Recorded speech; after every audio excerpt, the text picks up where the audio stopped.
Yine bir sene öncesinde oynayıp metnini bir sene sonrasında yazdığım videolardan bir tanesindesiniz. İncelerdesiniz.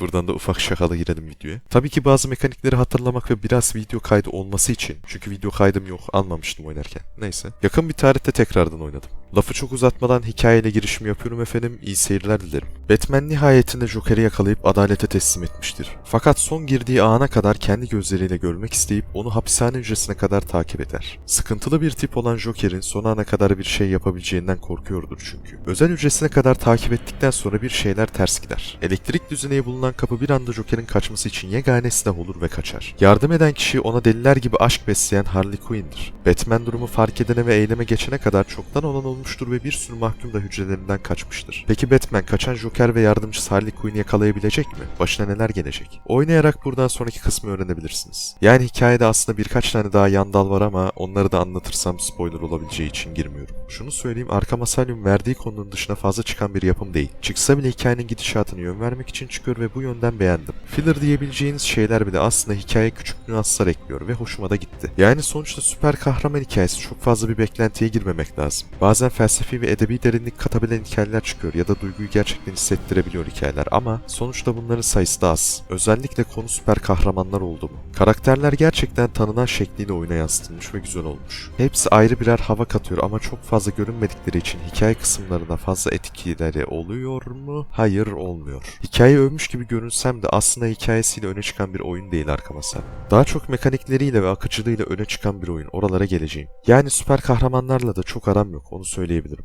Benim için yeterli bir hikaye ama. Sonucunda ne oluyoruz dediğim, gelişmesinde hafif sendeleyen ama giriş kısmıyla sizi oyunun ortasına kadar götürebilen bir hikaye. Büyük ihtimalle sizler bu evrene benden daha hakimsinizdir. Ve hikayede burası niye böyle diye çıkış yapabilirsiniz ama ben ne loruna ne de karakterlerinin hikayelerine fazla hakim olmadığım için çok bir şey diyemem. Tabi Origins'ı önce oynadığım için Harley Quinn'in nasıl olduğunu ve Joker'in genel olarak motivasyonunu, Batman'in kimlerle arkadaşlık yapıp kimlerin ondan haberinin olduğunu, Joker'in nasıl yakalandığını biliyorum. Yani diyebileceğim güzel bir hikayesi olduğu ve yansıtabildiği. Uzun zaman sonra da buradan güzel puan alabilecek bir oyun. Karakterlerimiz canlı, güzel ve eğlenceli ama çok fazla görünmüyorlar, onu da söyleyeyim. Batman, Joker, Harley Quinn, Penelope Young, James Gordon, Oracle vesaire vesaire deyip gidiyor. Karakterlerin ufaktan hikaye etkisine girecek olursam, Joker genel olarak bizi kameralardan izleyip adamlarını bizi öldürtmeye çalışırken veya bazı ara sahnelerde kötü karakterlerden mesaj vermek için dahil oluyor. Mesela Harley Quinn'le, anladınız. Harley Quinn ise genelde Joker'ın yancısı olmasıyla hikayede görev alıyor.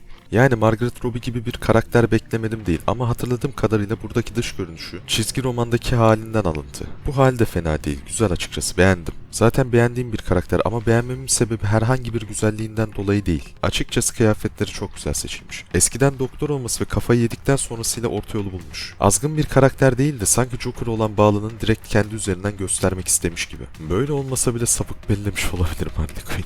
Neyse. Penelope Young karakterimiz ise oyundaki en saf mı diyeyim, salak mı diyeyim bir karakter. Kötülüğü istemeden istiyor ama bu olayların başlangıcı Bane ve ondan çıktığı için kötü karakter mi, yumuşak mafya mı nedir tam olarak bilmiyorum. Young Titan serumunu tamamladığında ise işte o zaman istememiş bile olsa cehennemin kapılarını aralamış oluyor. Tabi bazı farklı olaylar da oluyor ama oynamak isterseniz diye spoiler olmasın. Zaten biliyorsunuz artık neler anlattığımı. Çok önemli olmadıkça spoilerlı kısımlara girmiyorum. James Gordon genel olarak ara sahnelerde bizimle bilgi alışverişi için görünüyor. Onun kızı olan Oracle ise genelde sesli olarak briefing veriyor. Sesli iletişim halindeler yani. Böyle gidiyor. Göz önüne gelen karakterler bu şekilde. Joker'ın daha fazla görünmesini isterdim ama hikaye gereği olmaması mantıklı. Sonuçta yeni yakalanan biri neden Batman'in ve polisin etrafında dolansın? Saçma yani. Ayrıca Harley Quinn'i Margaret Robbie oynamasını isterdim. Şaka bir yana genel olarak fena olmayan karakterlerle fena olmayan bir hikaye var. Fakat başta söylediğim gibi ve anlattıklarımdan da görebileceğiniz gibi karakterler fazla görünmüyor. Bence eksiklik ve puan kırmaya gideceğim burada. Ama belki de çizgi romandaki hikayeyi bile işlemiş olabilirler. Dediğim gibi bilmiyorum ve umurumda bile değil. Diğer karakterler belki daha az işleniyordur. Orasını bilemem. Bence daha fazla göz önüne gelmeliler. En azından Joker gelebilirdi. Ne kadar hapisten kaçmış olsa da. Peki teknik kısmı nasıl? Bug ile karşılaştım mı? Optimizasyon nasıl? Hepsine teker teker gireyim. Öncelikle 60 FPS sabit oynuyorsunuz, onu söyleyeyim. İlk başta biraz kasıyor gibi gelebilir yüksek herz oynamaya alışık biriyseniz. Ama sonrasında alışılıyor, merak etmeyin. Tearing veya ağır FPS droplar yaşamadım ancak hafif FPS droplarıyla karşılaştı bazı bölge geçişlerinde. Onun da yüklemeden kaynaklandığını düşünüyorum. 2 kere de oyun bug'a girdi ve hata verdi. Bir tanesinde altta battıktan sonra geri girmek istediğimde oldu, diğeri ise savaş sırasında hata verdi. Açık alanda biraz fazla düşman vardı. Hepsini hesaplaması biraz overload yapmış olabilir. Oyunu GTX 1030'da bile 1080p'de düşük ayarlarda 60 FPS oynayabilirsiniz. GTX 730'da da 720p'de low ayarlarda 50-60 FPS arasında oynayan insanları gördüm. Grafiklerse mütevazı ve ortalama diyebilirim. Ekstra yaptığı bir şey yok ama gözü tırmalamıyor.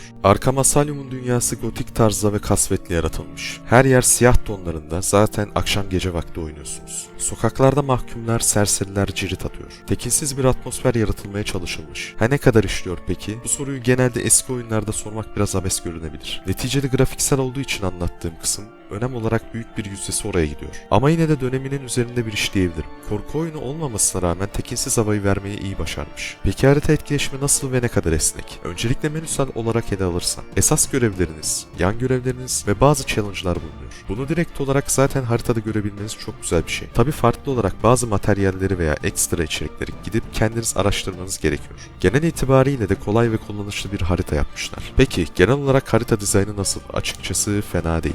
Aynı noktalarda oynamıyorsunuz genele baktığımızda. Ama oynanılan noktalarda da fazla zaman geçirebiliyoruz. Çoğu zaman sıkabiliyor açıkçası. Ha bu bölgelerin bağlanması biraz fazla basite kaçılmış. Yani sanki açık dünyada değilsiniz de yeni bir bölümü geçmişsiniz gibi hissettiriyor. O kadar görünmeyen aktivitelerden bahsettim, onlara gelecek olursam. Oyunlarda genel olarak nasıl söyle? Yani abidik gubidik yerlerden çıkan materyaller sayesinde alınan XP'ler, hikaye için lore'u derinleştiren hasta kayıtları, doktor raporları vesaire vesaire. Hikaye kısmında anlatmadım bunları çünkü buraya daha çok uyar diye düşündüm. Yani herhangi bir tanesini okumasanız bile hikayesini çok iyi bir şekilde anlatıyor ve bitiyor. Çok iyi bir şekilde anlatıyor dememin sebebi başı, ortası ve sonu olmasından kaynaklı. Yoksa storytelling'den dolayı değil.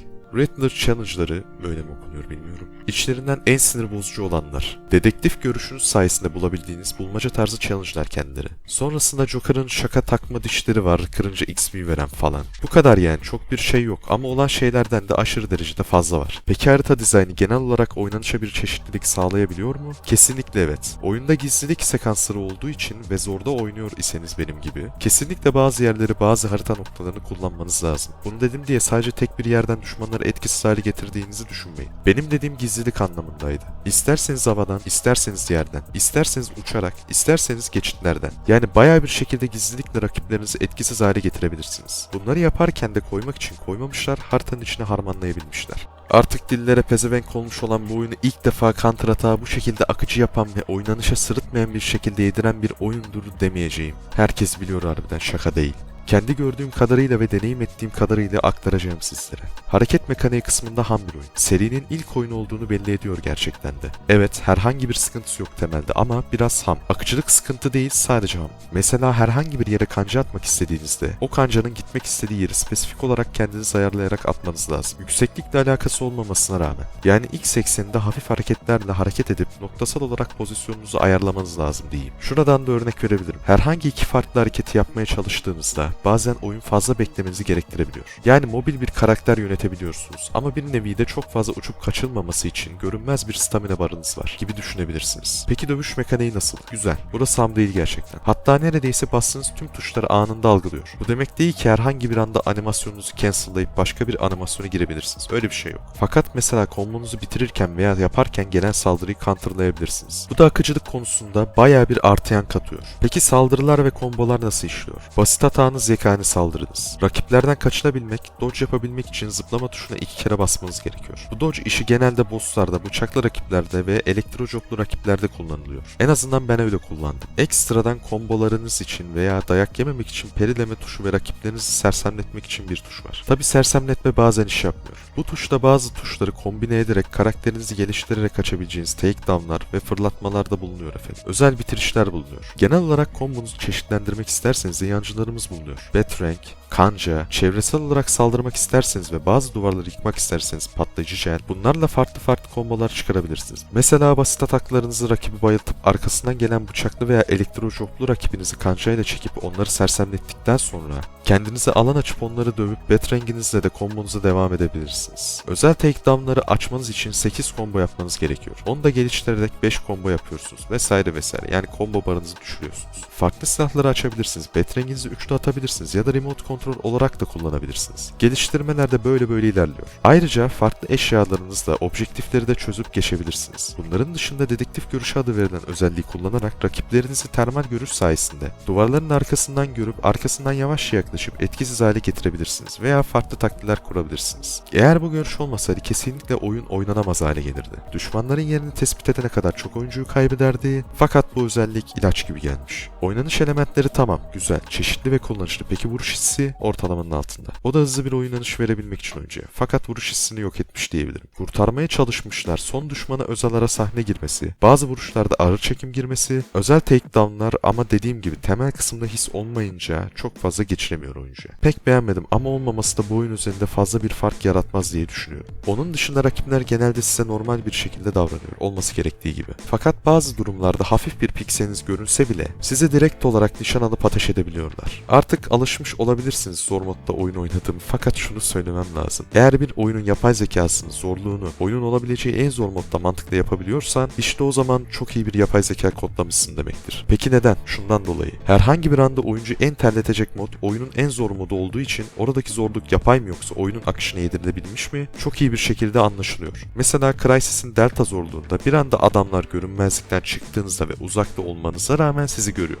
İşte bu yapay bir zorluk. Daha çok örnek veririm de Crysis hakkında. Neyse boşverin. Dediğim gibi oyun bazen kafayı yiyebiliyor. Bunun temel nedeni zorda oynamam oyunu. Başka hiçbir şey değil. Normal zorlukta bu kadar agresif olmayacakları için daha mantıklı bir biçimde size saldıracaklardır. Genel olarak bakacaksam da %30 yapay, %70 yedirilmiş bir zorluk olduğunu söyleyebilirim. Çok iyi bir değer bu, emin olabilirsiniz. Eğlenceli mi derseniz çoğu zaman eğlenceli. Hatta bazen düşünmeye de itiyor. Görünmeden ve canımı en az şekilde harcatarak nasıl geçebilirim sekansı diye. Aşırı kompleks bir şey beklemeyin. Sadece hafif düşünüyorsun. Rakibin hareketleri de biraz gözlemleyeceksin, dalacaksın yani. Olay bu. Bu arada zorluğu seçerken dikkat edin, sonradan değiştiremiyorsunuz diye hatırlıyorum. Zaten eğer kayıtlı bir oyununuz varsa seçtiğiniz zorluğu da gösteren bir ekran geliyor. Haberiniz olsun. Kötü karakterlerin kim olduğunu neredeyse herkes bildiği için bossların da neredeyse herkesin bildiğini varsayıyorum. Bazı bosslara ayrı değineceğim farklı konularda.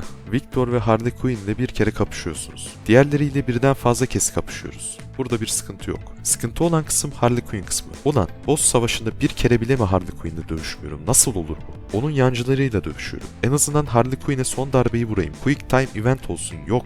Olmaz. O ara sahne olarak gösterilecek, sen oynayamazsın. Kendin gibi ayak bağlarını aldın, şimdi git ve izle o sahneyi. Aşırı sinir oldum. Zaten nefret ediyorum boss yerine yancılarıyla savaşmaktan. Ulan madem ben yancılarıyla savaşacağım, niye boss savaşı bunun adı? Normal bir bölümü oynar gibi oynayalım o zaman. Yani sadece Harley Quinn'i yakaladım bak demek için mi onları dövüyoruz? Madem Harley Quinn'le savaşmayacağım o zaman. Yancıları dövdüğüm kısım da sinematik olsun. En azından boşa zaman harcamayayım. Hayal kırıklığına uğradım bu konuda. Neyse. Diğer bosslarsa hepsinin farklı saldırıları ve geçilme şekilleri var. Bazıları gimmick bulunduruyor. Yani alt etmek için rakibine özel saldırı yapman lazım diye özetleyebilirim. Bazıları da Harley Quinn'de olduğu gibi yancılarıyla savaştırabiliyor. Ama Harley Quinn'de farkı şu, Harley Quinn dışındakiler ile normal boss savaşı yapabiliyorsun. Onun dışında kanser eden bir boss bulunmuyor. Son boss hariç. O da Harley Quinn ile aynı kaderi paylaşıyor. Bayağı bir sinir bozucu. Genel olarak bosslarda hayal kırıklığına uğradım. Biraz fazla sallanmış gibi. Hepsinin saldırısı farklı evet ama nedense bir şeyler eksik. Sanki tam bir şeyler yerine oturacakken bir yerden sonra umursamadan yapmışlar gibi. Oyun hakkında fazla spoiler'a girmeden ileteceğim şeyler bunlar. Spoilerlar da çok önemli değil de bazı kişiler önemsediği için fazla girmiyorum. Serinin ilk oyunu ama hikaye bakımından ikinci oyunu olan Arkham Asylum'u genel olarak beğendim. Origins'i incelemeye almayacağım. Nedeni basit. Hikaye kısmında zaten hikayesini özetledim ve bu mekanikler zaten Origins'in temelini oluşturuyor. Yani burada ne anlattıysam orada da çoğu kısım benzer olacak. O yüzden gerek yok. Onun dışında da başka söyleyeceğim bir şey yok. Buraya kadar izlediğiniz için teşekkür ederim. Herkese iyi günler dilerim efendim.